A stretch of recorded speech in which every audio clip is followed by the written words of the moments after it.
د وانا ویلفر اسوسییشن لخوا ډیره اسماعیل خان په ګومل میډیکل کالج کې کلانۍ تعلیمي دستورات تابع کړي شوي وه چې پکې ګڼ شمېر طالب علمانو ته سکالرشیپ او ایوارډونه ورکړي شول. د تقریب مشر میلمه کمیشنر ډیره امیر افاکو د واوا صدر رحمت الله زیاته کړه چې تعلیم تر ټولو لوی طاقت دی.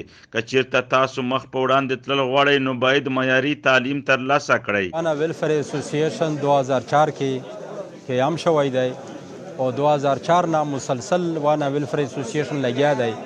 سکالرشیپ ته پورا میج دا کرایټیریا دو چې واوا میرټ سکالرشیپ په نوم باندې میج سکالرشیپ انټروډیوس کړای دی او دا میج په د وانا ډومیسایل هولډر وی وانا سب ډیویژن نو ا میټریک ایگزام میج د دینه وخلی چې کیم سټوډنټ چې کوالیفای کو ټاپ 10 ته 40,000 ورکوي او د نور ته 20,000 کلانۍ لوی ایوارډ د حسن ابدال کریډ کالج یو تکړه زده کوونکي محمد وقاص ترلاسه کړو.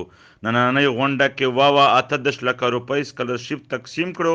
په طالب علمانو یې غږ وکړو چې ګړندي شی زده کړې وکړئ. تقریبا 38 लाख روپۍ سکالرشیپ میج دا سټوډنټس ته ورکو. زه داسې یم چې هر ژڼکی دا کړای شي خالي چې لږ محنت وکړو هارډ ورک سره سمارټ ورک ځکه چې خالی محنت نه دی پکور ورسره سمارټ ورک. تقریب کې کمشنر ډیره امیر افاق آر پی او ډیره اسماعیل خان سلیم مروت ډیپټي کسٹم کلیکټر شمس الرحمن آئی جی پولیس ګلګت بلتستان سعید وزیر د سیمې په ستونزې تفصیلي روشنايي واچوله.